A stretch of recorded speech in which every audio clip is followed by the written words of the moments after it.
Hey, it's Chris from the Felt Recoil Podcast. And before we start the show, I want to tell you about enduringwarrior.org. That's the website for Operation Enduring Warrior. It is a 100% volunteer organization whose mission is to honor, empower, and motivate our nation's wounded veterans through a physical, mental, and emotional rehabilitation. Here's how that breaks down in the real world. I have seen these guys in action. It's really unbelievable. It's almost surreal. You're dealing with combat wounded veterans mainly, and you see a really rolling thunder of guys come across the hill, and they're dressed in gas masks and camouflage clothing. It'll take your breath away, and then they're competing in what is basically a Tough Mudder style event to raise awareness for their cause. Find more information about them at enduringwarrior.org, and ultimately, you'll be enabling the lives of wounded veterans to go in directions they might have thought were impossible up until now, but this organization is getting out there and helping them get on with life because they sacrificed so much for us. Felt Recoil Podcast starts now. This is Felt Recoil. I don't know if the microphone's picked up the little thud in the background, but as the music starts to play, Patty's like, let me just get this gun out of my waistband here and You gotta get comfortable. Set it down. Good grief, I love this podcast. It's the Felt Recoil Podcast. This is episode number 19. Glad to have made it this far. My name is Chris, and across from me, BFF Patrick. There you go. I took the visual cue. I opened my eyes this time. I hear you. But for the rest of the podcast, I'm going to close my eyes. Is this just a shtick where you play dumb at the beginning of every episode? I'm asking for a friend. I'm asking for a friend who has a friend that might need to know he's actually an idiot. No, this is really me. Okay. Then I'll tell him later. I don't know if I should be sorry to disappoint or... So we were having... No. Don't be sorry. Like I said, I was asking for a friend of mine who might need to tell his friend he's actually an idiot. We were having a conversation before we started recording that I won't dive in too much into what it entailed, but it did remind me of a very embarrassing personal story that I thought I'm going to save that and just tell it at the outset, okay? I can't wait. And then we'll get into what I believe is the best job exit I've ever heard of, okay? I've heard some good ones, by the way. I've heard some good ones, all right? I bet you've participated in some good ones. No, not yet. Not yet. But if all goes well, soon enough. What was her name? Somebody's going to have to start paying you for this podcast. That would work. There was a lady who did afternoons on the Gulf Coast, and she quit her job on the air. I'm talking radio terms here. She did like 3 to 7 in the afternoon every day on a top 40 radio station. I'm wanting to call her Aisha, but that was not her name. Sounds good to me. Oh, man. All right. For our purposes, Aisha. I hate it now. Anyway, this brought up a kind of a funny, embarrassing story in our pre-show conversation here. And then after I tell the story, we'll get into what I think is the greatest job quit of all time, courtesy of somebody at War Sport. And I'll have you share the details that you shared with me earlier, Patty, here in just a second. This is really, really random, so forgive me. But when I was 19 years old, I told my parents I would be moving to Columbia, South Carolina, a town just 100 miles away from where I lived at the time. Obviously, you're always just a kid in your parents' eyes. I don't hold that against them. I think that's going to be true for me and all three of mine. So, obviously they were very concerned. Why are you moving there? What's the draw? What are you getting away from? But I went down, naive, young, just stupid as stupid gets, man. It really was. I had a lot of aspirations of things I thought would work one way, never really did. But here's the introduction Chris got to the world. I was asked to come in one day. I was working at a little sports bar down there in Columbia and help a guy we had a volleyball court on the back, okay, a big sand volleyball court, and they wanted to there's netting around the edge of the volleyball court so the volleyballs didn't hit the parking lot. And I was asked to come help this guy. Well, we show up together, and he's basically in Jerusalem Cruiser sandals, the Jerusalem Cruisers, and Personal favorite of mine. Jean shorts and a like a wife beater, right? Like a tank top. But Worked with Joe Dirt. right, yeah, essentially. And he had long hair, and both of his ears were pierced, and his tank top was tucked into his jean shorts, and he had a belt on. I'm just picturing him going, hell yeah. So listen, A lot. I'm out there helping this guy. I kid you not, this is true on my life. Very, very true. Hold my beer. So I help him a little while. We get done, and I go inside to wait tables and do whatever it is I was doing. And there's a girl tending bar, and I say to her, she goes, "What have you been doing?" So I was helping so-and-so. I'm not going to say his name. I'm helping so-and-so out there. And she goes, "Oh, okay, that's cool. That's funny. He's a nice guy, whatever." And I said, "Hey, let me ask you a question. Is he gay?" And she gives me this look, and I was like, "Oh, man, maybe that was really rude." But, again, young and naive. But I was getting the total vibe from him. And she goes, "Are you serious right now?" I said, "Well, I mean, he's in jean shorts and a tank top, and he tucked the tank top. I don't know. I'm getting a vibe." And she goes, "It's my boyfriend. We live together." I go, "Oh, oops." And it was just so awkward, and it was true. Apparently, they've been living together for years. She had to have told him later. He never said anything to me about it, but you show up to do handyman work, sleeveless with jean shorts, and you're tucking everything in. I mean, you're sending some vibes. That's all I'm saying. So, your story. You thought he was a gay. I didn't mind. It's one of those things that's just like, I just don't want to say anything and like hurt the guy's feelings or whatever. I didn't know. Again, 1920. Coming out of your parents' house, dealing with people for the first time that aren't people you necessarily have ever dealt with before. I guess maybe I thought I was being cultured to ask, but actually I was just showing my naivete. Knowing your high school experience, I could see where the confusion would set in. Yeah, maybe a little bit, maybe. All right, there's that out of the way. Let's start with War Sport. Are you done with your stories where you offend people? Probably not. Still about an hour to go here. Fair enough. I really wish Inetta, that was her name. I just remembered. Inetta the Mood Setter. You never heard this? Have you never heard Inetta the Mood Setter? All right, read the story. You said this was on Soldier Systems? Yeah, I found this on Soldier Systems. Read the War yesterday. Sport story for us.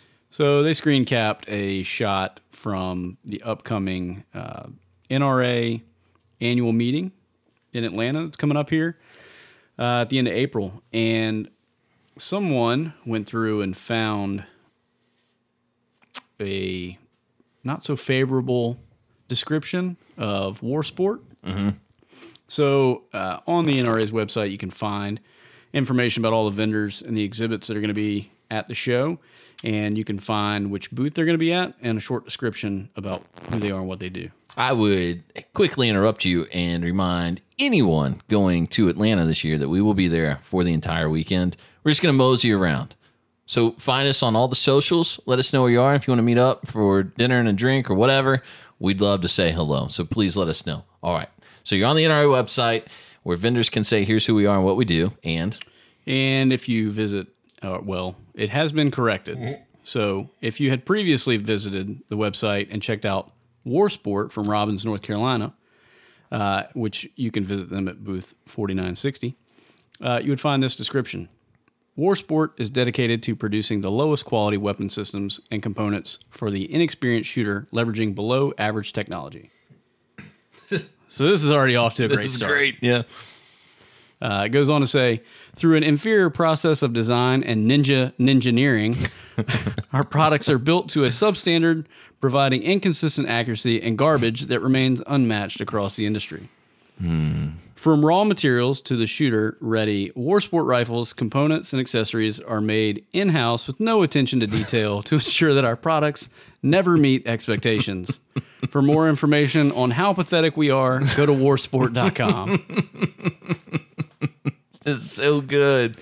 So good. Now, I don't know a lot about War Sport. You might know more than I do. Is that they have a good reputation inside the industry? Are they as good as my Dino Defense over there on the couch? Did you want to sit on my couch, by the way, while we record? I would, but there's a Dino Defense you can't. That's right. My Dino Defense is over there. I'm sorry.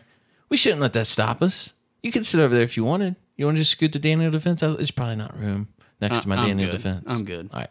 Are they that good? Are they even close to that good? Are they like a? I think they came on the scene. Bushmaster. I think they came on the scene around Sandy Hookish time frame. Oh, the bandwagon. Is that what you're trying to say in a nice way? That was my nice way of saying A it. lot of bandwagon companies popping up around Sandy Hook. And they produce a rifle, I think somewhere in the $2,000 plus range. Holy moly! And So it better be good then. Yeah, it has a really long rail on it, and they weave bungee cord into it. Okay. Outside of that, I don't know what else is special about the rifles. All right, wait. They're weaving bungee cord into it or paracord? I think it's a bungee cord, and I'm not sure why it's there. Interesting. To make a sling? I think to make it look cooler so they can charge $2,000 plus. You would think it'd catch on fire and burn off. I don't know. I don't know if it's there it's supposed to be some sort of grip aid, but their LVOA rifle features this look that has this bungee cord woven into the handguard. They have several different models, and I think initially, and I don't know if this is still true, I seem to remember when it came out, the idea was you're supposed to get sort of an SBR feel out of a 16-inch carbine. Gotcha. How exactly, I don't know how that was supposed to translate into with the heavier, longer rail. The rail literally goes out to the end of the muzzle brake. It's a very strange-looking rifle. They seem to be the only people really doing it. Yeah, that might suggest something, huh? And they're really pricey, so that's enough to keep me away from it. When it comes to the description of the company there on the NRA show, is that a hack or did somebody quit? I don't know. And nobody, as far as I've found, really knows. I did some digging. Nobody's admitting anything. It has been changed, as I mentioned. So somebody went through and it had to have been submitted to somebody, right? It's not like these companies are going in the back end of the NRA website and going, "Oh, here's exactly what we wanted to say." Somebody sent that to somebody. Yeah, the NRA isn't writing these descriptions themselves. Right. Somebody from War Sport had to send that. Yes, someone on behalf of the NRA though is posting the descriptions to the NRA's website. Is what I'm saying. So that description had to be sent over, and someone had to see it and put it there. Well, let's just say, for the sake of argument, that they're the last vendor to submit one of these. They're at booth 4960. So we're almost 5,000 vendors. There's probably a lot more than that. Mm-hmm. So I doubt that they're taking the time to read these. They are literally probably copying and pasting them and not slowing down. Okay, yeah, maybe. You probably got a bunch of interns doing it for all I know. But what then happens if... Much like the Greenville Drive. Right. You can always blame it on the interns. We win, by the way. Greenville Drive's GM said they were out of line for what they did, so we win. But what then stops a company from getting a table there, paying the fee, and then submitting a description that says, "We hate the NRA, we hate everything they stand for, come by and see us so we can tell you why they're wrong"? I mean, knowing the NRA, they'd probably allow it, actually. And the NRA people, members of the NRA like myself, would welcome the opportunity to stop by and talk to them. So how would you classify that if someone were to do that? What would you call that? Trolling. I would call it a PR stunt. Oh, yeah, sure. So, same, yeah. So I'm 50-50 on this. Either their marketing guy says, "Screw you guys, I'm going home," or that was very much deliberate and they did it to get some attention because they're circling the drain. So I always had this idea when I was in radio that if I ever got a big gig, if I could go do mornings in a major market and they would have me, my deal would be that I'd come in for 2 weeks and offend everyone. I would talk about how much I hated the town. I would do poor impressions of the people that worked there. And I would do it all under the guise of another person. We could do pitch modification in post-production. It wouldn't sound like me at all, blah, blah, blah, right? And I would just be a complete 100% jackass on the air and rude to everybody. And everyone would hate that guy so much that when the station immediately fired him and released a statement saying he's not going to work here anymore, you know, he misled us in the interview process, blah, blah, blah. Then when I stepped in a week later and took over, people would automatically love me because there's got to be a transition period, right? If you replace a show that's been there forever and everybody loved it, if you're the first one back in the saddle, nobody's going to like you as much as they did the other guy.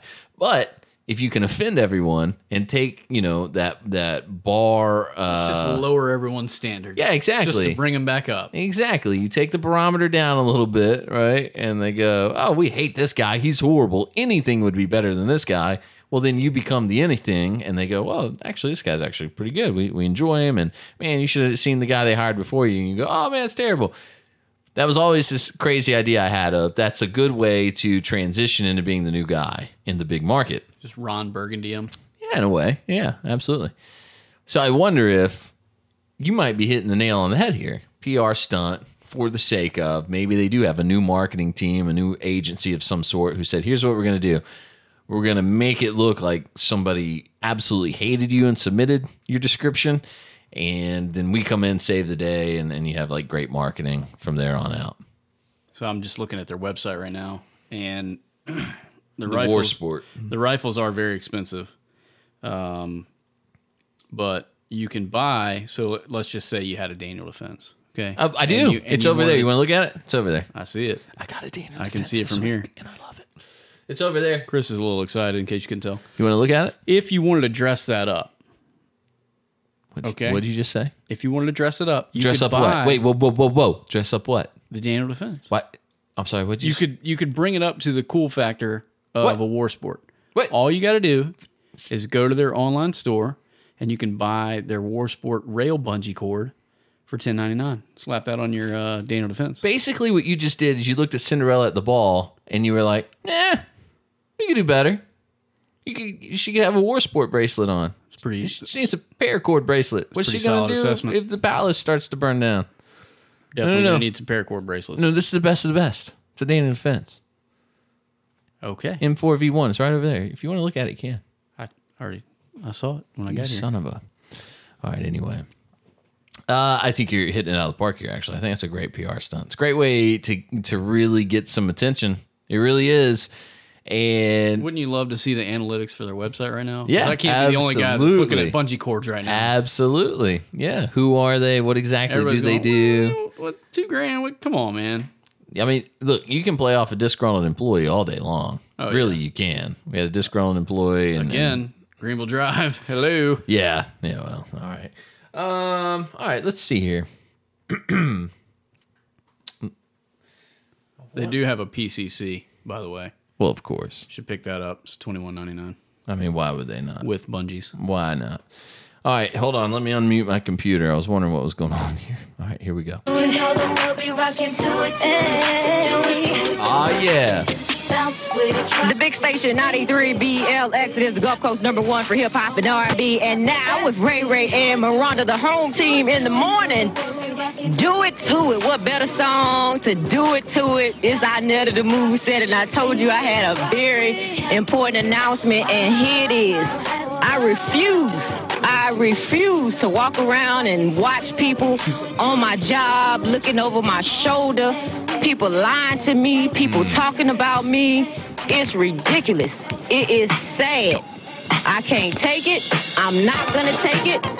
I don't have to take it. I'm not a dummy. I know how to find another job, but I refuse to walk around people. You can say what you want to say about me, and if you see me on the street, I'll let you know whatever you want to know. But I refuse. For the last 6 years, I made $6 an hour. That ain't nothing. I just got a raise after 6 years. I know I'm qualified, and after saying this, I don't care if I ever get another job in radio, period. It does not matter to me. But Inetta will not be setting the mood at BLX no more. I refuse to walk around with people that'll speak to you. Hey, Inetta, how you doing? But then as soon as you walk by, that bitch, I will not do it to myself anymore. So if you're confused about what I'm saying, listen very carefully. I quit this bitch. On the big station, 93 BLX. Let me tell you what's great about that. It was a little inside baseball here. Forgive me if you don't care, but The fact that you hear what's called an element, like a sweeper, a jingle, or a voice of some sort saying something after she stops talking, in radio, everything's referred to as an element, right? So the fact that she fired the next element, she kept the station moving. She didn't go to dead air and just walk out and leave. As, by the way, if you ever just get on YouTube and look at radio station DJ quits job, you'll find a ton. There's one where a guy just goes off on whatever company he was working for, and you hear him leave the studio, and then it's just mic's on, no music playing for a little while. You hear somebody come in, and then he goes back into regular programming. The fact that she fired the next element kind of says something about, yeah, she was quitting. She wasn't going to screw everybody big time. But here's what's great about it. It's on the head. I don't think I can convey how motivating it was to hear that working in radio. When I worked in radio, and I know I make fun of radio people a lot, there's a ton of stories I could tell you that you wouldn't care about, but the one that's most important, there's maybe two that are mostly important. But the first radio job I got offered, okay? I was delivering pizzas. I was working basically in a nightclub as well, DJing on the weekends. And then the third thing I would do, I would make sub sandwiches during the day. So I was 22 at the time. I was probably pulling in about $400 to $500 a week, most of it cash. Okay, so I had a job at the pizza place and at the sub place that paid me minimally paycheck. So I was paying taxes, quote unquote, but largely I was pulling cash, $400 to $500 a week. My rent was $350 a month. So I was doing all right. My car was paid for, blah, blah. So I'm busting balls trying to move into the radio business, and then they offer me a job working overnights. It's going to basically commit me to be at the radio station every day of the week, except, well, no, it was every day of the week. It was every day of the week. And they offered me $18,000 a year, $18,000 a year to work 7 days a week. And I couldn't have been more offended. But I had a girl that worked with me at the time who did middays at the station, and she just preached and preached at me about how, well, you got to do that. You got to pay your dues. And I was like, what are you talking about? I've been paying dues for 3 years now. I've been working multiple jobs. That's what the sub job is. That's what I'm making exactly. all these footlongs over here. Exactly. I'm making subs in the afternoon. I'm delivering pizzas at night. And I was literally sleeping in shifts, meaning on the weekends, I would sleep for 2 or 3 hours at a time and then go to another job because I had so many different things I was trying to do, different pursuits I was going after. And this woman wanted me to believe that $18,000 a year at a time when I was making $400 to $500 a week in cash was worthwhile. So I laughed in her face, and then I went to the boss who had offered me that, and I said, it's not gonna happen. They eventually offered me $23,500 and let me work 6 days a week instead of 7, and I took the $23,500 6 days a week and then spent my 7th day of the week back at the nightclub, earning $200 to $300 a week DJing for them. That translates to whatever your profession is, right?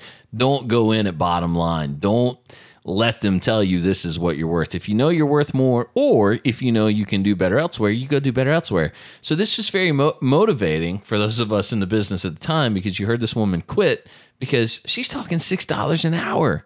And I don't remember if it was in there or not. I was busy laughing. But she basically asks for a raise, and they give her like a quarter an hour. And they're like, oh, $6.25 is going to do it. You're fine, $6.25 is going to do it. And she's like, no, it's not. No, it's not. And it's kind of a double-edged sword. Doing that job is not easy. But anybody can be trained to do it, right? Not everybody has the personality to do it, but anybody can learn to do it. These days especially, because you're reading a card, you're pressing a button, it goes to commercial, no big deal. Shows aren't really a thing anymore, which is why the podcasting world's taking off. I won't divert too much into radio world here. That's why we're hugely popular. Exactly. Now, let's be honest. Yeah, well, you know. So my point is, no matter what it is you're doing, the thing about Inetta that it's so awesome is that the mood setter. The mood setter. She recognized her worth. And she knew, and she says in there, I can find a job anywhere else doing something different that I'll actually enjoy, where I won't work holidays, where I won't work 7 days a week, and I'll be fine. I'll be fine. I'll go do something else. And she went and did something else. So motivating, regardless of your profession, regardless of whatever the nuances are of where you work. To me, it's just great. I mean, you just don't see that a lot anymore where people go, you know what? I don't have to do this. And I'm just going to go do something else. Because I think people shortchange themselves a lot. And they go, and so they get stuck doing things they hate. All right. Next. Yes. I was just going to say, I think the guy who quit War Sport, if that's what happened, he's probably got a bright future at Tack Soup. Yes. Very true. Tack Soup. Amazing stuff. And I'll tell you this, you're probably absolutely right, because Inetta, the mood setter, when she quit, she had, it was, people jumped on that PR bandwagon, and stations were offering her jobs left and right. Probably like Brad's wife. Yes, exactly. I mean, where are we at on that? Any idea? I love the Brad's wife thing. I love it. I hate Cracker Barrel. Has she been rehired? I think there's still mum on it. If you're Cracker Barrel, okay, if you're not aware, by the way, here's what happens. This guy posts on Cracker Barrel's Facebook page and says, "Why did you fire my wife? She was a faithful servant to you for 11 years. It's my birthday, and you fired her on my birthday." Well, okay, wait. I'm sorry, I'm messing it up.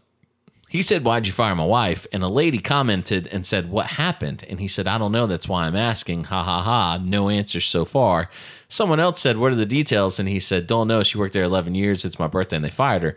Well, then this guy comments and is like, "We need answers." And then hashtag justice for Brad's wife, hashtag Brad's wife. And it has rolled into this super hilarious. There's a lady who left a comment that said, basically, "I had your honey glazed ham. It tasted saltier than usual." And then I got to check out and realized you're selling the honey glaze. And on the label, it says, "Now including the tears of Brad's wife." And that is so inappropriate. Two things. Excellent trolling by everyone involved. Second, people are so funny. I get really envious when I start reading through these comments. I'm the type that when I read it and somebody just has something that makes me laugh so hard, I go, man, I wish I'd have come up with that. But I just don't feel like I'll ever be able to come up with it. There's actually T-shirts now that are a parody of the Cracker Barrel logo with the guy sitting in the old wooden chair next to the barrel.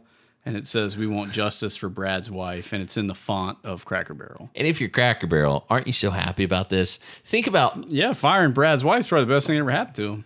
For multiple reasons. She probably actually sucked at her job. Best thing since, that whole, Duck Dynasty thing. Right, yeah.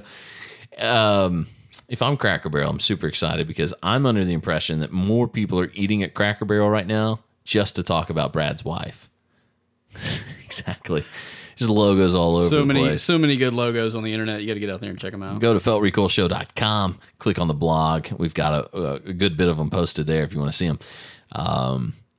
I would think the execs over there are putting two and two together and saying, look, first of all, people are going to come in. They're going to ask about Brad's wife. If I was Cracker Barrel, I'd start selling T-shirts that said, "Where's Brad's wife?"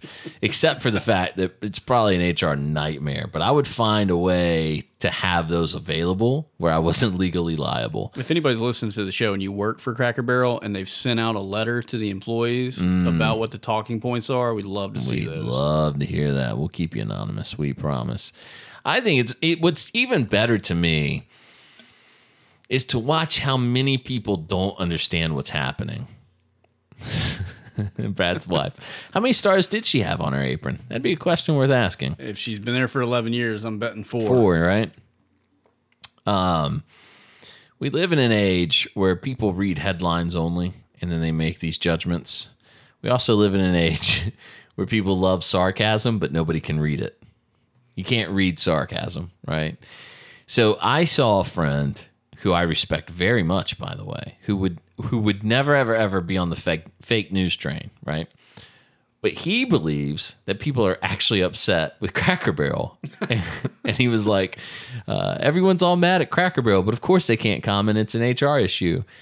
And I was trying to, I didn't comment at all because I couldn't find a way that came across kindly of me going, actually, people are just trolling and having a good time. Nobody cares about Brad's wife. They just care about writing funny jokes and seeing how many likes they can get on their comment, you know? But that's either a good point. way. I mean, sarcasm is like America's national pastime.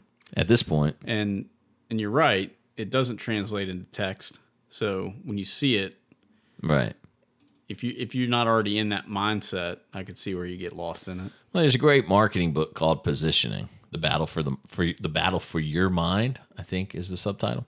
It's a great book. If you're interested in selling things to people at any time ever, you should read Positioning. But in that book, the author says quite often, you hear what you want to hear, you see what you want to see, and you read what you want to read. And that's how people are. So when we're on Facebook, we're on social media, when we read something, we hear the tone we want to hear. When we assume we know what those people are saying, so we hear the tone we want to hear. So if we're sarcastic people by nature, by habit, then we tend to pick up on it. But if we're not, I think that point's been proven by who's in the White House at the moment. We certainly do see what we want to see and hear what we want to hear. Well, I thought you meant more like nobody picked up on his sarcasm when he said he was running. And then suddenly he was nominated, and he goes, "Oh man, they didn't know I was kidding." Sarcasm didn't play well. Again, probably some truth in that. I imagine Ivanka. I mostly meant the Hillary voters. That too. I imagine Ivanka coming in and going, "Hey, Dad, it turns out nobody really knew you're being sarcastic. You've been nominated for the President of the United States." And he's like, "All right, well, rock and roll. We'll just run with this. Let's just do it." How's my hair look? Weird? All right, cool. Let's do this. Like a dead Muppet? All right, I'm on board. God bless him, though. Seriously, I hope the dude succeeds in everything he's trying to do. All right, have we had enough fun? Because we're about to bring it down a notch. Had a good time? Yeah. So far, so good. We're halfway home. Might as well just screw it up for me. My friend, I'm telling you right now, if you have blood pressure issues like myself, now's the time to stop listening, because what we're about to play for you, it's so unbelievable. It is so unbelievable that you can only come to the conclusion that Chris is always right. That's all you can do. Let me tell you something, just so there's no confusion. Is that supposed to make you feel better? No. I told you, turn it off. If you got blood pressure issues, if you're on the precipice of aneurysm, stop listening. Your government, the United States government, hates you. They hate you. They don't want anything good for you. Let me tell you a real story before we get into. Well, this sounded awkward. Let me tell you something that happened to me this week. I was standing at the counter at work and had this very nice black gentleman walk up to me, and we start talking guns. And right off the bat, I kind of pick up on the fact that he's kind of new to the whole thing. So there's this thing where you try and not condescend people in the gun store, right? It's very important to not be condescending, but you also want to correct misnomers right at the outset.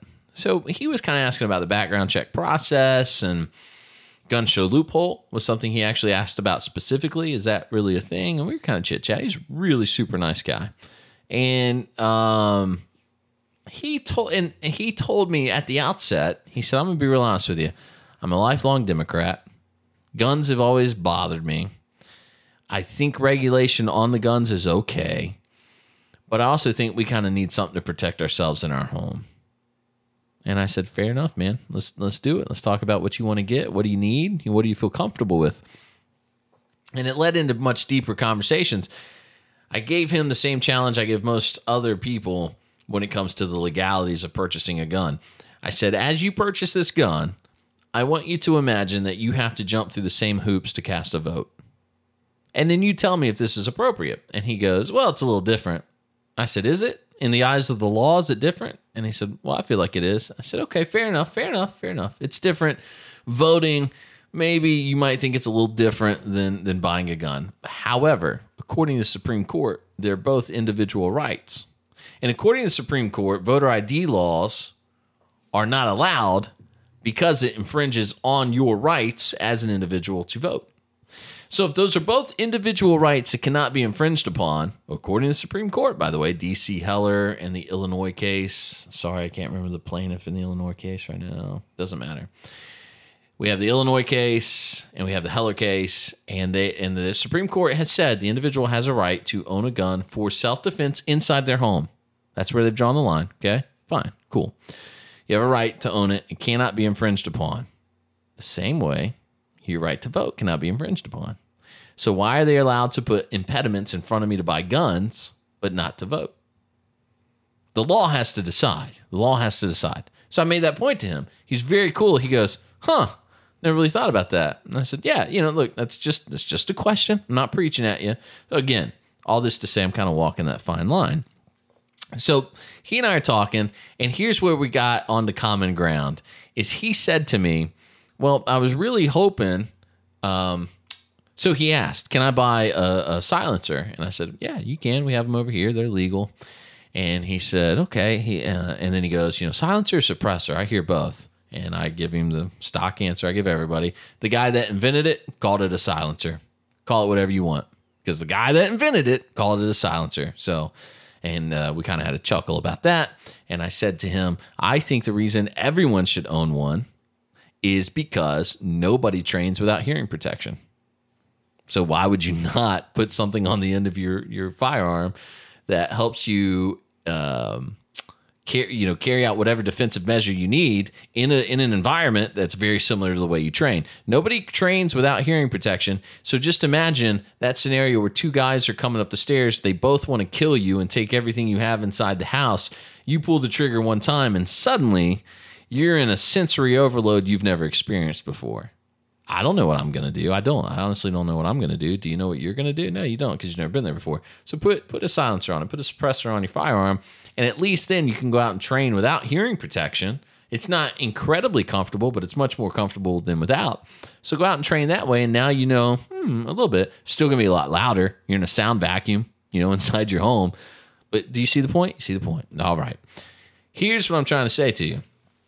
That guy and I started talking, and he said, I didn't vote for Trump. Be real honest with you. I didn't vote for him, but I really hoped that the Hearing Protection Act would pass. I was hoping, maybe they would make that a thing.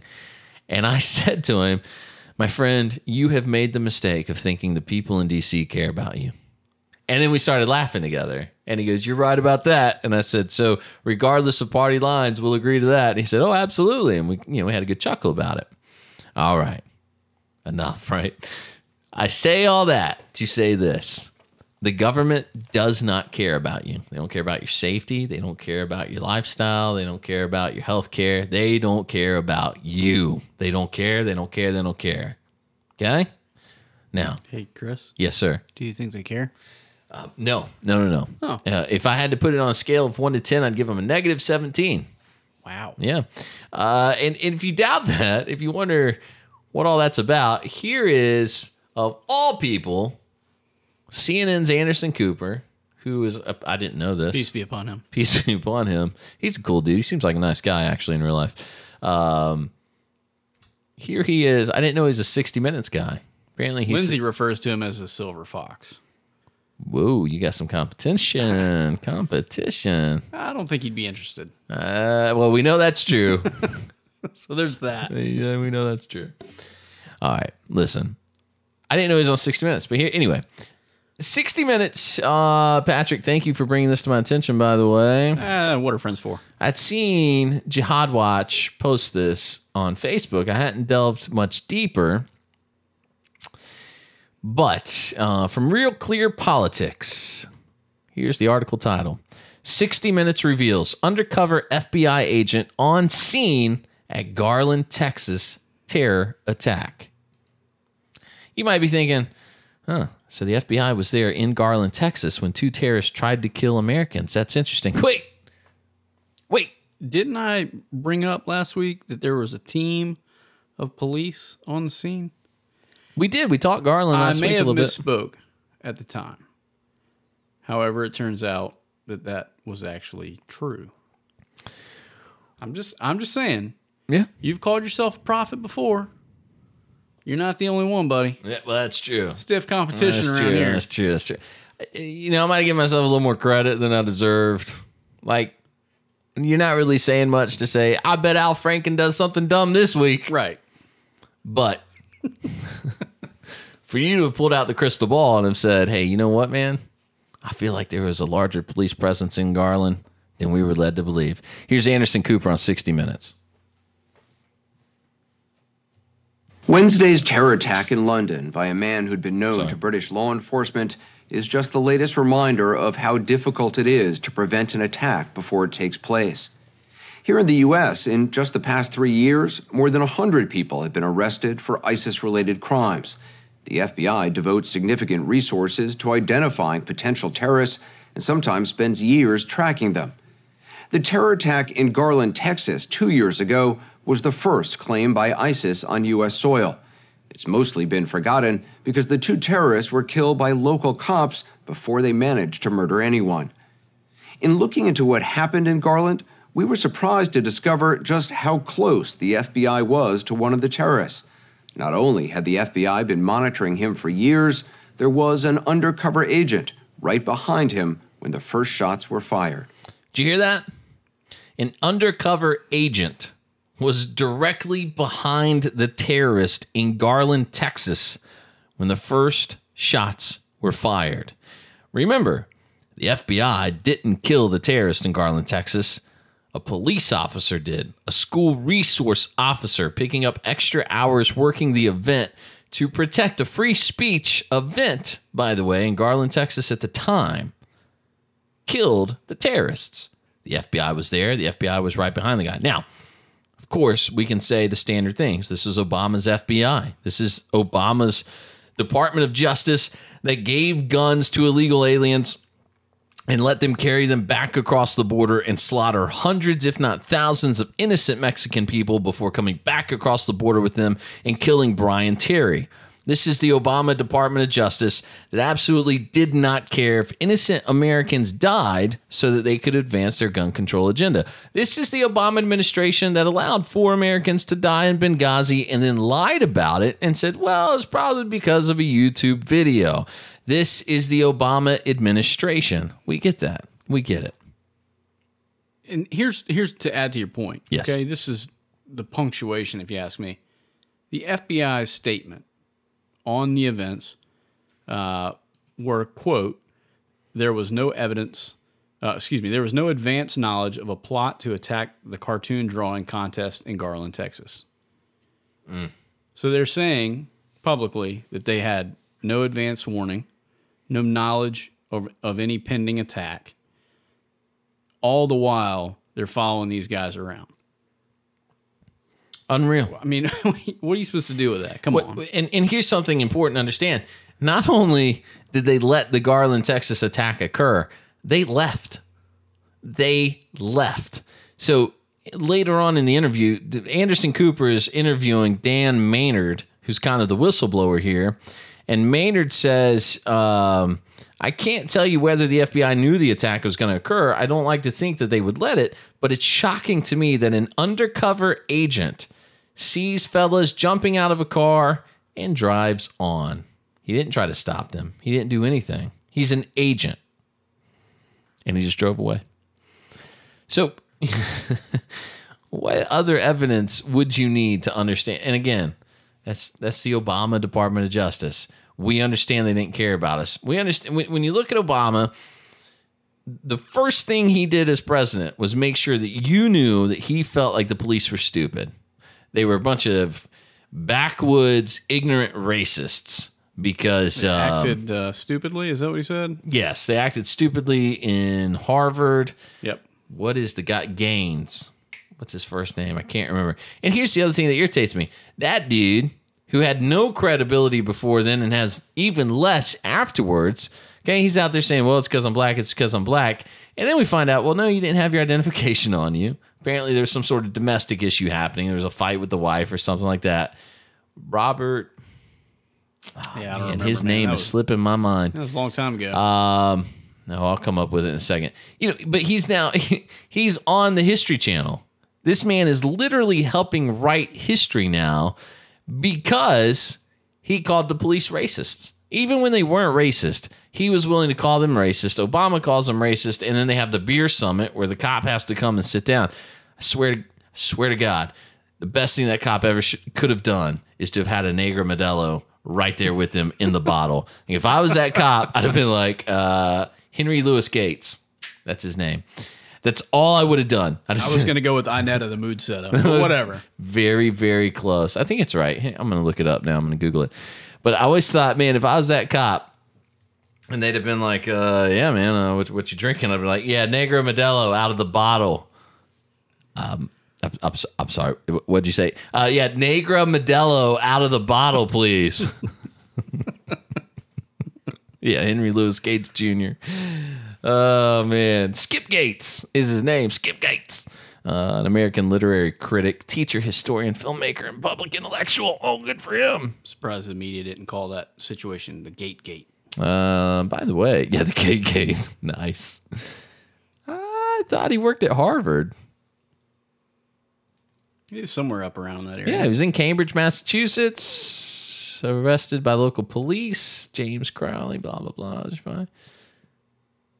He returned home after a trip to China to research ancestry of Yo-Yo Ma for Faces of America. Gates found the front door to his home jammed shut, and with the help of his driver, tried to force it open. A witness called and said there was a burglary, blah, blah. I want to know where he was teaching at the time, because this says he teaches in West Virginia now. Jokes on him. I just hope he finished his research project. Man. Yeah, I mean, seriously, we need to know about Yo-Yo. All right, anyway. This was Obama's Department of Justice. They're backing up people like this. Remember, J. Christian Adams was the whistleblower who said that Obama himself sent word down to not prosecute the new Black Panther Party in Pennsylvania when they stood outside the polling station with weapons and then tried to intimidate people into not coming in and voting. I mean, this is the Obama administration. And they hate you, or they did hate you, and they still hate you. They hate America. Yeah, now they're just using like a front organization to hate you instead of the actual White House itself. Well, it's always been OFA, regardless of what the initials stood for. It occurred to me this week that my problem with Obama and the people that support him, as blindly as people do support him, which is even worse, I think. It's funny. I have family members, extended and close and all that, who have voted for Obama. It's funny to me because when I would find this out, well, they voted for Obama. They voted for Obama. Don't say anything. They're embarrassed about it now. And I would always go, "That's a true story. That happened to me." And I'd go, "Yeah, I won't say anything." And then we'd end up at dinner, and I'd go, "Man, that Obama. Hey, remember when he voted to allow Chicago hospitals to continue to let children suffocate to death in water closets? You guys remember that? That was crazy. Literally." Always remember this about Obama, okay? The Born Alive Infant Protection Act told doctors in Chicago hospitals, if you perform an abortion and the baby survives and is breathing on its own outside of the womb, you must provide medical care to that child. Out of all the state senators in the state Senate of Illinois, only one voted against that. Because here's what happened, was a lady blew the whistle and said, they're taking these babies and letting them die in water closets. They're literally putting them in the cleaning mop closet until they stop breathing. And the only state senator that said, we should probably let that continue to happen, was Barack Obama. He was the only damn one. He's such a horrible human being. A horrible, horrible human being. He didn't vote very often, though, right? He voted present a lot. Okay. Which is a way of not voting for or against a bill. Yes. Didn't vote a lot. Well, he voted, but he voted present. Never. The point you're making, which is true, is he never took a side. Right? It's just a different way of saying the guy never really took a side. And that was because he couldn't show how much he hated America. And that's the point I'm getting at here. When you look at the people that support Obama, even those who now regret it, and they go, well, I regret. Well, shame on you for not doing your homework. Shame on you for going and taking this privilege of voting, okay? It is such a... That is not regulated. Right. This unregulated right. If it were right. regulated, you'd probably do your homework. Yeah, exactly. Shame on you for being so lazy. Shame on you for being a bad person and voting for such a sleazeball, like such a terrible human being that you'd go and say, well, at least he's black. What does that have to do with anything? Mugabe is black. He's a terrible human being, right? Coney Rommel 2012 was black, right? It doesn't matter. Just because you vote for him because of the color of his skin, it actually, to me, makes you a worse human being because you're showing how racist you really are. You really are. So I get mad. I'm sorry. Really? Because I couldn't tell. Let me calm down here. Hold on one second. This always happens. Take a sip. All right. So here's the point. He's a horrible human being. People voted for him. But the people who still support him, not the people who now regret supporting him, who I have such horrible issues with anyway, but the people who still support him, they hate America. They've never liked America. They're ashamed of the flag. They're ashamed of our history. They've never liked anything about this country.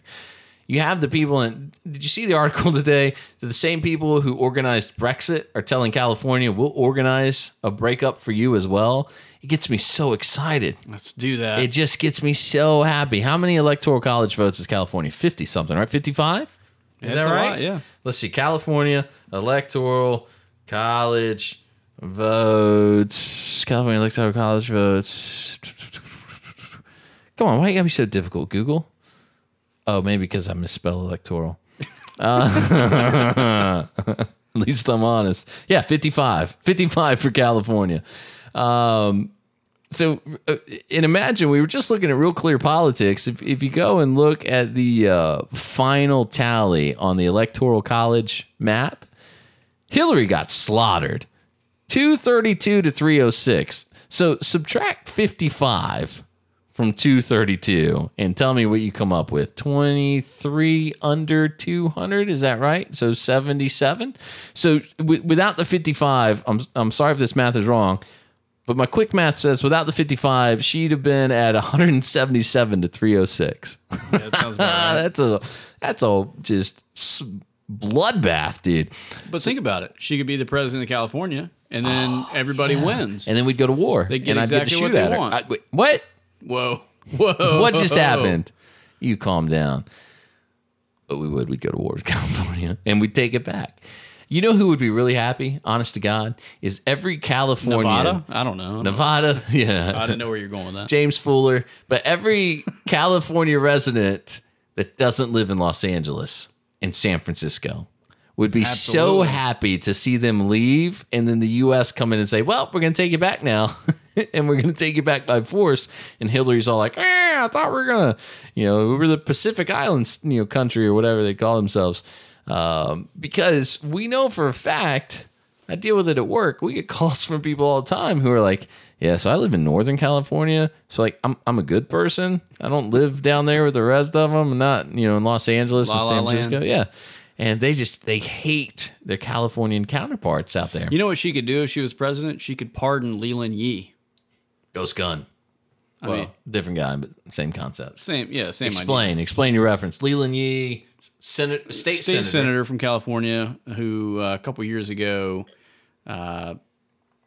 sponsored some bills basically to heavily regulate firearm transfer in the state of California, and then was later indicted in a very large arms trafficking scandal. He was running guns for bad guys. Yeah, but he was running like shoulder fire rockets and, full auto AKs and stuff like that. It wasn't like, Walther PPQs.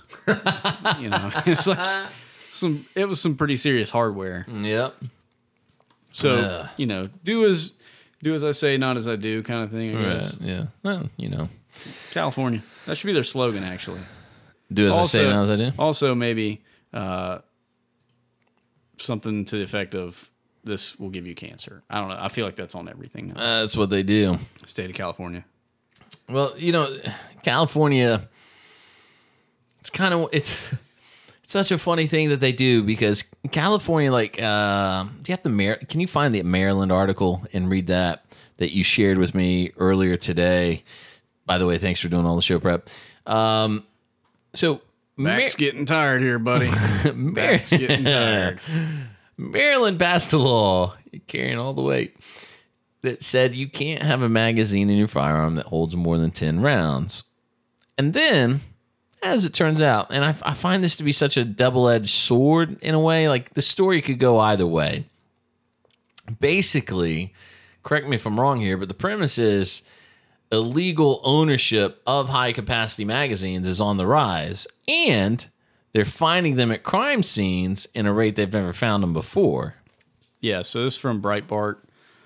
I know. Fake news. Alt-right fake news. Right. Hashtag sarcasm, by the way. Bingo. So when when we transpose this later, they'll know that it was sarcasm. It's 'cause you weird. threw the hashtag in. Is it weird that I love Breitbart so much and I still love Ben Shapiro so much and I wish they could all just get along?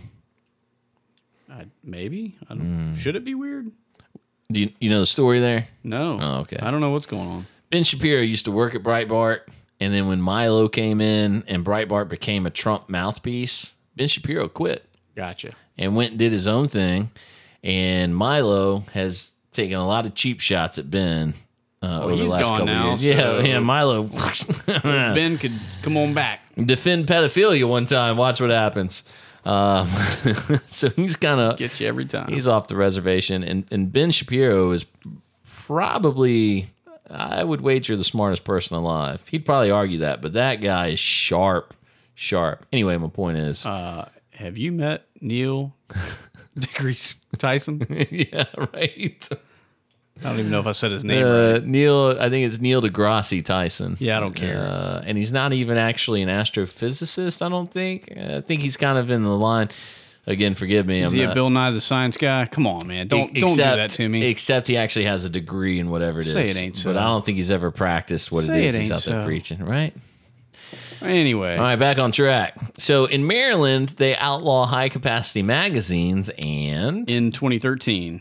So, and now criminal use of those magazines is at a 7-year high. Okay, so here was my initial impression, and then you continue. My initial impression was, of course it is.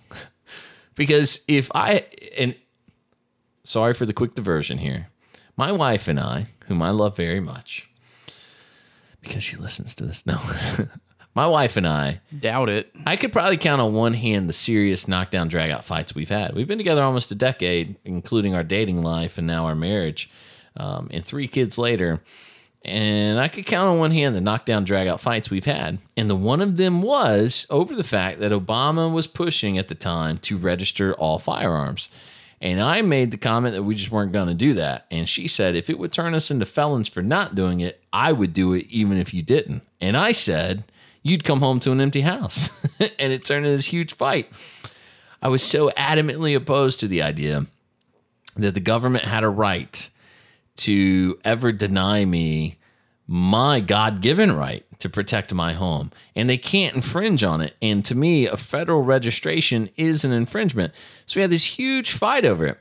All that to say that if South Carolina tomorrow passed a law that said it's now illegal to have AR magazines more than 10 rounds, I would immediately be a felon. So I felt like that's where the article was going, but apparently not entirely the case. No, not really. So the article goes on to talk about the Firearms Safety Act that was put in place in 2013, and basically the fact that the use of these quote-unquote high-capacity magazines continues to jump, and it has risen every single year since 2013. In the commission of a crime. In the commission of a crime, correct. Baltimore police spokesman T.J. Smith said, quote, we're dealing with absolute criminals who want as much weaponry as possible when they're going after their targets. They're not carrying 22s. They're carrying the big guns that have these high capacities. And they go on to say that Baltimore police have confiscated nearly 450 guns last year. And of those guns, all 450 carried 11 rounds or more. Why that arbitrary number matters, I don't know. But well, that's the legal limit. Is 10. well, right? No, I know Right. that. I'm just saying, why should it matter? Oh, I see what you're saying. Yeah. Devil's advocate. And it goes on to say that is because that is what is considered high capacity, as defined by the state, and that they've confiscated more of these guns that are illegal because of the high capacity, more of them now than in the last 11 years.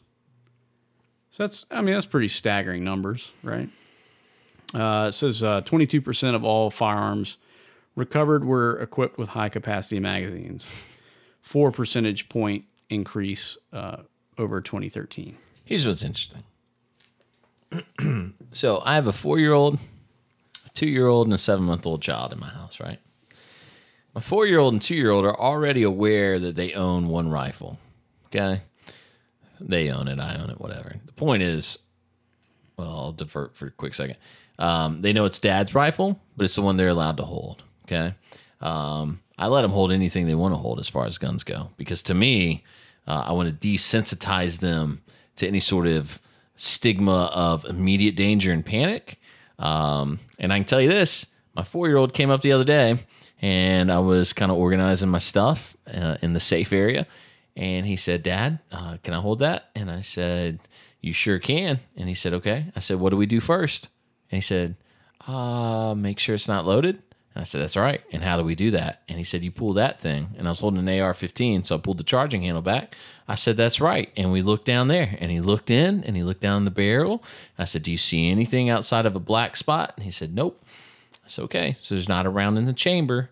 And the point is, as soon as possible, I'm trying to teach them the safe way of handling firearms, because if they get trapped in one of these stupid ABC shows where it's like, well, what would your kid do? Well, my kid's going to like clear the weapon and then show everybody how it works. That's what I want my kid to do. I want him to be that guy. Be like, let me teach you guys about the isosceles stance. You know what I'm saying? Like that's dad's dream for his kids.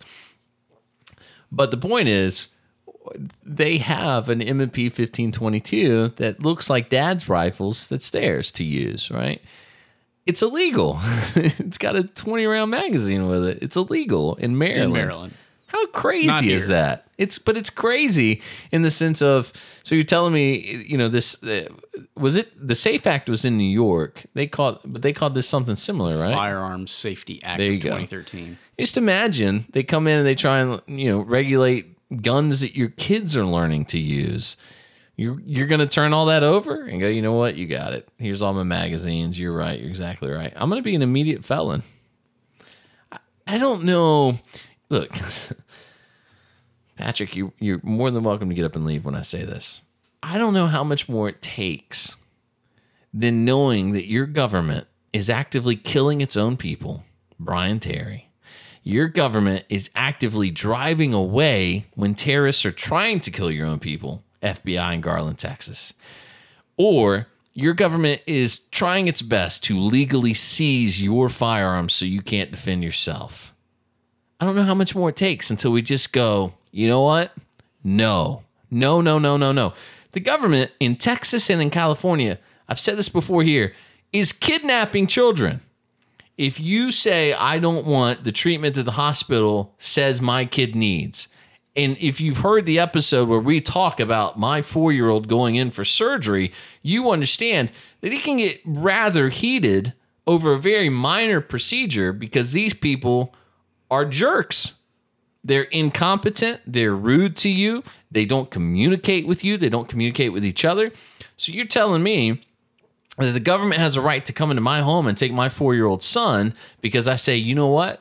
We're not going to get that mole cut off. We're going to go home and then we're going to seek a second opinion, which by the way, in Massachusetts, when they kidnapped that girl for nearly 2 years, in Texas and in California, when they came into the homes and seized those children, those were very similar scenarios where the state said, we have a right to come in and take your kid from you and provide medical treatment that we deem necessary. Well, okay, let's say you're okay with the medical treatment. Where do you draw the line? If you start teaching your children that Islam is a disease of the mind, if you teach them that that's an archaic religion that mistreats women, that cuts the clitoris off of young girls as a habit, by the way, if you start teaching them the truth about that religion and the state comes in and says, whoa, we have to educate them on all world religions, so they're coming with us. At what point are you going to stand up? Do we stand up and say, absolutely not? And listen, love you. God knows it. You're just a cop doing his job. But if you come back here, it's not going to end well for you or me. At what point are we willing to make that stance? And I'm not trying to say get up in arms and go after people. I'm just asking the question, at what point do we peacefully take our country back? People that scream and piss and moan about term limits but don't go out and vote are half the problem too. Get up, vote. Put people in office who are willing to give you the power back, and let's get away from these just super stupid, crazy people in Maryland, California, Massachusetts. I know people in Maryland and New York who have moved out of those states for two main reasons. One, insanely high taxes and cost of living Yeah. as a direct result of the taxes. And 2, overregulation of firearms and the inability that they feel to protect their families. Absolutely. And more, in this state, you will find the population is increasing pretty significantly. And I think there's a direct correlation to those states with heavy firearms regulation, California, Connecticut, Maryland, New York, where those people are leaving those states in the same percentage numbers as those that are moving to states like South Carolina that have, 1, lower taxes, and 2, more freedom when it comes to firearms. Yeah. So I think it's happening already. I think exactly what you're asking is going on in a very peaceful manner. Fair enough. And I think it's twofold. It's 1, you have individuals who are willing to uproot their families and say, you know what, I'm done with this. Screw these guys. I'm out of here. And 2, you have some businesses that are willing to do the same. Yeah. Firearms industry obviously it's in the public's eye because of the nature of it. And so those companies are picking up and going, yeah, we'll go to Tennessee. Yeah. We'll go to Alabama. Yeah. We'll go to South Carolina. Yeah. And everybody sees those. I think there's probably going to be more of that. Well, And Jim, I think it's a big part of that is just overregulation in general. It makes it so much easier for companies to go, I mean, you guys are cutting into all the profit. I got to pay for all these expenses, and then what little bit of profit I got left, you're going to squeeze that out of me too? right. So I'm going to go somewhere Right. where it's the property's cheaper, taxes are cheaper, and go down there and thrive. And I think that's exactly what's happening. Where is Rifle Dynamics located? Are they in Nevada? Yeah, I think they're in Vegas. Because I saw Jim Fuller posted recently that they were going to leave. I might be really wrong on that, but you reminded me that Haley Strategic left Colorado. They were in Colorado for a long time. Packed up, moved to Arizona because Colorado went crazy. Magpul, same thing in Colorado. Packed up and split between 2 states, Texas and Wyoming, right? Yep. And so you're exactly right. I think Rifle Dynamics is going to do the same soon. I know they got bought out, so we'll see what happens there. But it's an amazing, amazing thing. And you bring up a great point, by the way. I love the idea that you're touching on people having to pack up and move.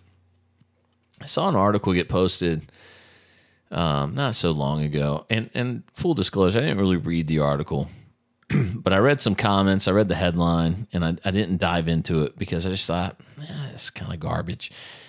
The point of the article was to say that people who say they're morally outraged about something are usually doing it for themselves.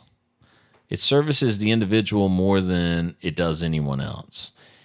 And I clicked on it, read a little bit, but it seemed to be suggesting that, well, if you take a stance on something, you're really just doing it to soothe your own conscience and to make yourself feel good. You're not really doing it to benefit anyone else. And I thought to myself, I wonder if the author of this article and any of the studies it might mention further down the line, if any of those people have ever gone to bed at night and felt like, I know everyone hates me right now, but I know I'm right. I know that was the right thing to do, but everybody hates me. But that was the right thing to do. I would bet dollars to donuts they don't. They don't. Because I've had a couple times in my life, not that like I've ever done anything grand or saved anyone's life or anything, but I know I've done a few things where everyone around me, family included, by the way, like immediate family, have called and said, stop that. That is wrong. Don't do that. And I've said, no, that's Sounds like episodes 3, 7, exactly. 8, It's 12. It was right after last week's 16. podcast posted. Yeah, it's weird. Yeah, funny how that works. But legitimately, I can tell you this. I remember a guy tried to murder his family one time inside of a church, and the news played it up as if he walked out in front of the church and committed suicide.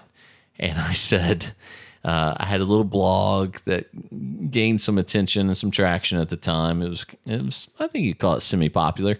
And I said, no, this guy Trey was a monster. He was actually trying to murder his family, according, by the way, to the church's very statement. The church, by the way, who are you in life when the church has a restraining order against you? Okay. You're Trey Pennington, okay, and you're downtown Greenville, and you're trying to kill your family with a shotgun. That's exactly what happened. And I remember asking the church, and I asked law enforcement and people around it, and I said, hey, what's your story? What's your version of the story? What happened? And this was a guy who went to the church, walked in, made sure his wife and kids were there, went to his car, pulled a shotgun out. The members of the church saw him getting the shotgun, closed the doors, locked him. He tried to make his way back in. They called the police and said, we've already got a restraining order on this guy. And when the police arrived and surrounded him, he shot himself in the stomach with a shotgun. How he did that, I have no idea, but he died on scene. Let me be real clear. I believe that when you die, you will stand in judgment with your creator. I try not to badmouth the dead because they've already stood in judgment. So it's not for me to say how they live their lives.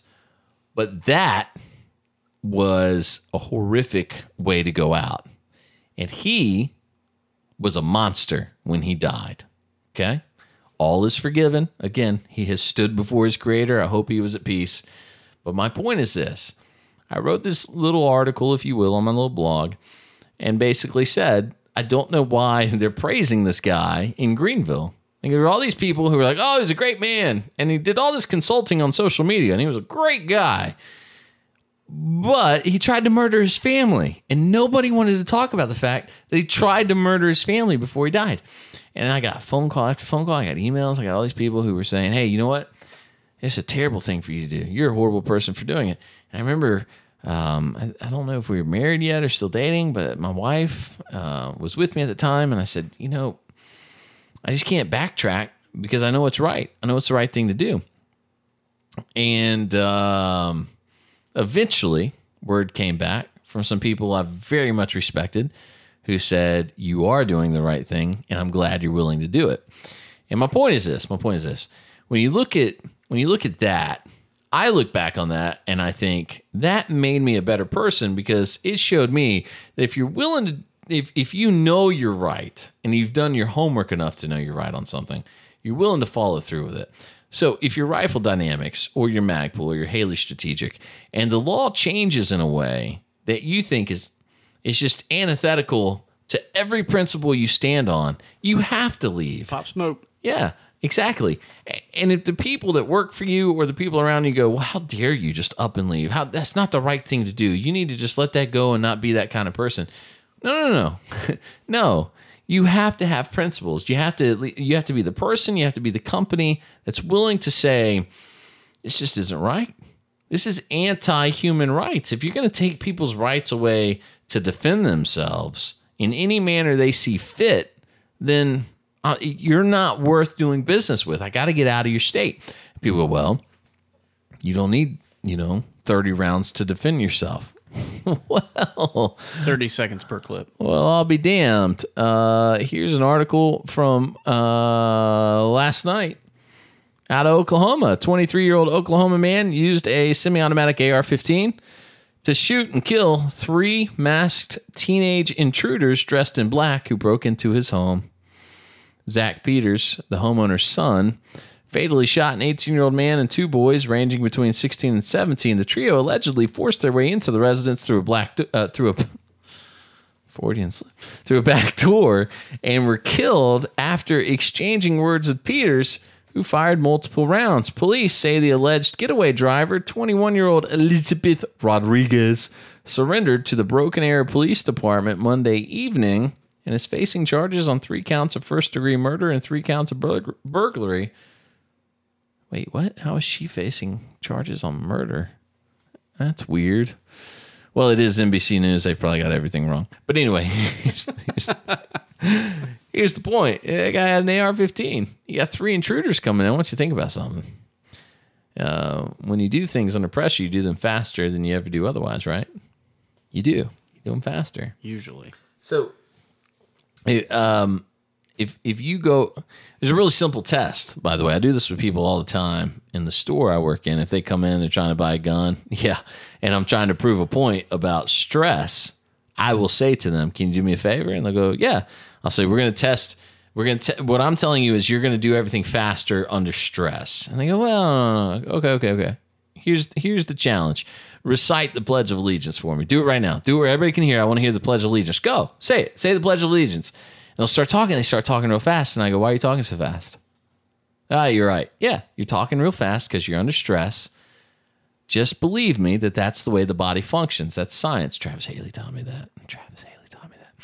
So I go, okay, so that's science, right? You're high stress, your body's acting quicker.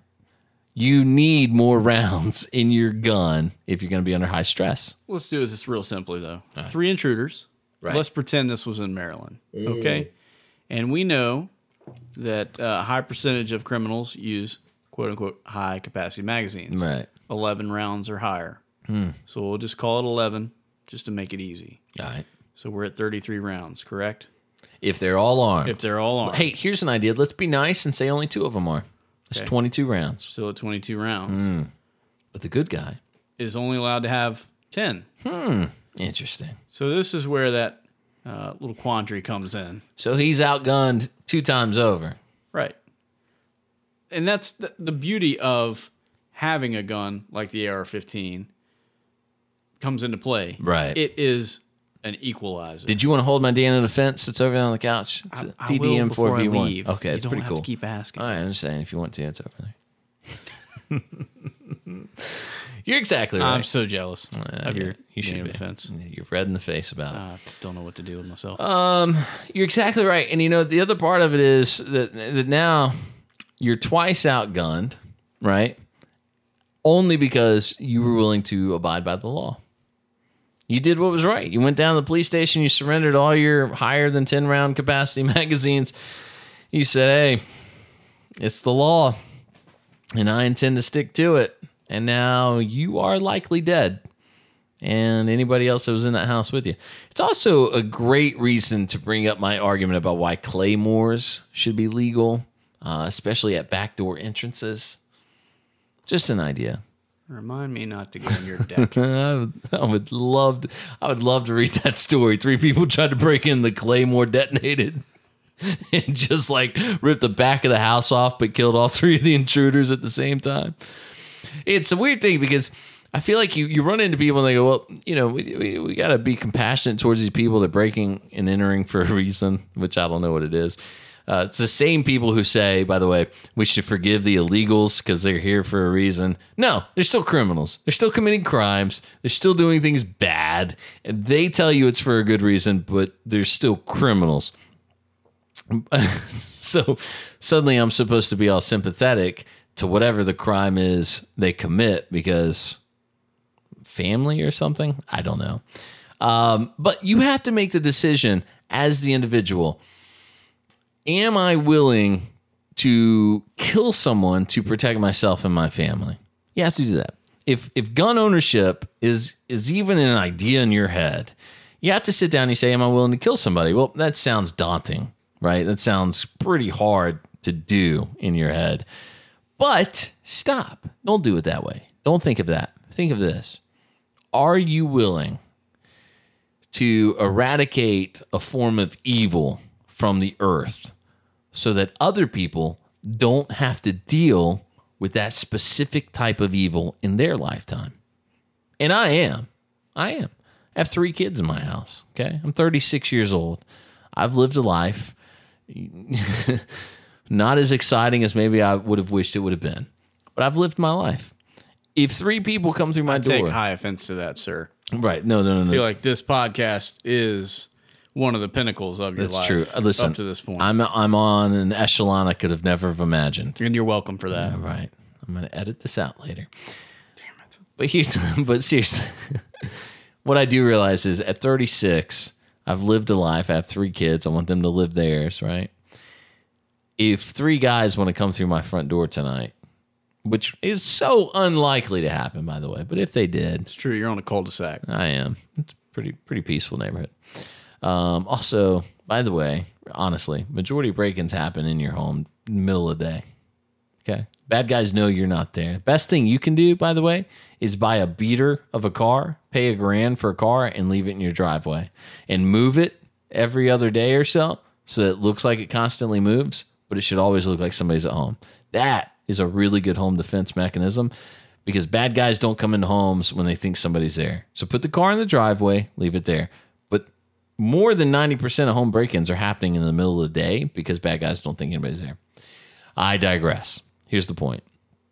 I have decided in my head, regardless of what the legal outcome may be, okay, if I get some crazy jury who says, well, yeah, Chris and his family were all asleep at home and they weren't out in the town bothering anybody, but when those 3 guys came in, ready to do God knows what, Chris shot and killed all 3 of them. We got to hold him accountable. Well, they can hold me accountable as much as they want.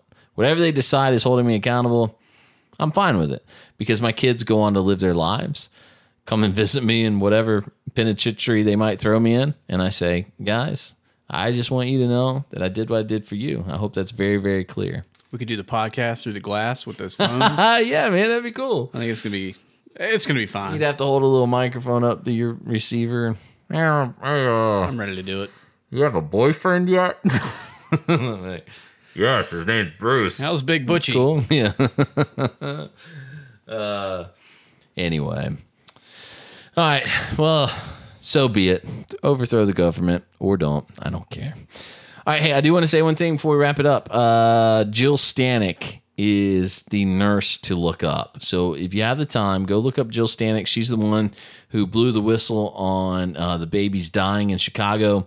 I could not remember her name when we were talking about the story, but I Googled it while you were talking because nothing you say is important, Hulon. Right. And look anything up that she's written and talked about, and that'll refresh your memory on that. Terrifying, sobering, and sad all at the same time. The Obama world was a horrible world to live in. As much as we make fun of Trump, I'm glad we're out of it. That's it. All right. Hey, where are you going, by the way? You're headed out of town. You going to Chimney Rock now? I'm going right outside Chimney Rock. To Chimney Rock. I went there recently. It's a good time. We're going to do a little paddling on Lake Lure. Do a little hiking. Yeah. It's going to be a good time. I want you to do me a favor, and every time you have a quiet moment, I want you to just think about the fact that I'm not having a quiet moment. I'll do it. Again, Absolutely. 3 kids. All right. Hey, we've picked our winner for the AR lower. So congrats. We'll be contacting you here shortly. We'll do another one when we hit another 5,000 downloads. Make sure you're finding us on all of the socials. Visit feltrecoilshow.com. And I did want to say happy anniversary to my parents. Wow. Just want to throw that out before we're done. I didn't know that the people that gave birth to you were even together. I thought you were found in a Venezuelan orphanage. My mom did when I was younger say a lot that I was found in a suey hole. Whatever that means. She said that a lot. You know, the funniest thing anybody's ever said to me, referencing my parents, was a guy, I don't even remember what it was, but he goes, Chris, I thought of that before you were even at the bottom of a cheap bottle of wine, my friend. All right. Well, yeah, man. Which anniversary is it? 36-ish. 36. Isn't that crazy? Yes. That's crazy, man. They don't do that anymore. Kudos to them. You'll never do it. I mean, you'd have to be, geez Louise, dude. You'd be almost 70 by the time you hit 36-year anniversary. That's how it goes. Man, you are so old. Not me. All right. Happy anniversary to the Hulons. And love to hear it. 36 years strong. I hope it's more than that. And you just have no idea. I hope it's like 51. Like, these things happen. All right. We will see you next week for episode number 20 of the Felt Recoil Podcast.